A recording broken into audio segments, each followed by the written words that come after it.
Je viens de la place de Grève. La guillotine fonctionne à plein régime. Vous y avez pris goût finalement? Ce n'est pas que ça m'enchante de voir de pauvres boucs se faire raccourcir, mais aujourd'hui, c'était le tour de Danton et de Desmoulins. Ceux-là, ils ne l'ont pas volé. Je ne voulais rater ce spectacle pour rien au monde. Déjà?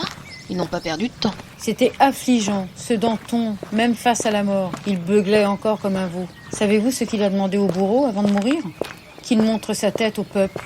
Elle en vaut bien la peine, a-t-il rebraillé. Quel culot! Il ne respecte même pas le bourreau. Et saviez-vous ce qu'a fait ce pauvre homme? Quel pauvre homme! Le bourreau! Ah, je croyais que vous parliez de Danton. Il a accompli ses dernières volontés. Et savez-vous ce qu'a fait la foule quand elle l'a vu brandir cette tête immonde et difforme? Elle a applaudi. Comment le savez-vous? Je connais par cœur cette populace qui s'agglutine autour de la guillotine tous les jours pour assister au spectacle des exécutions. Il y a même des femmes qui amènent leurs ouvrages à tricoter pour ne pas en perdre une miette. Moi, je n'oserais pas.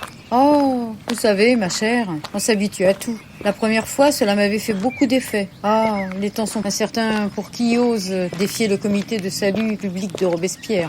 Chasser un tyran pour en mettre un autre à sa place, voilà ce qu'a produit la Révolution. Sa Majesté a pris ses marques dans le pouvoir. La terreur bat son plein.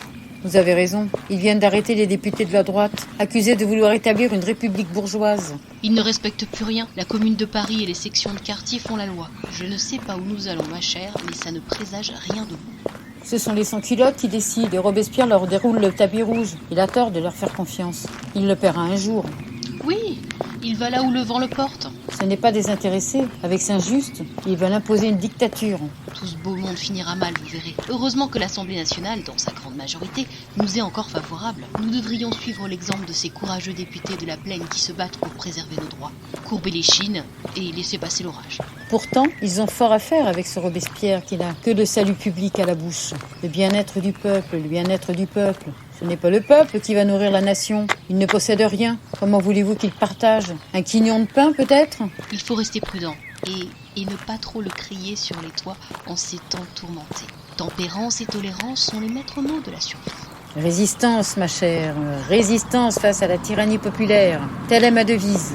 N'est-ce pas nous qui avons surplanté les anciens ordres pour créer le monde moderne? Cette révolution n'appartient pas au peuple, comme le prétend Robespierre, mais à la bourgeoisie. Louis XVI a quémandé notre argent pour renflouer les caisses de l'État. Nous en avons profité pour nous affranchir de cette tutelle. Et maintenant, la populace voudrait nous disputer la victoire en se gargarisant de coups d'éclat, comme la prise de la Bastille et les Tuileries? Ah non, pas d'accord.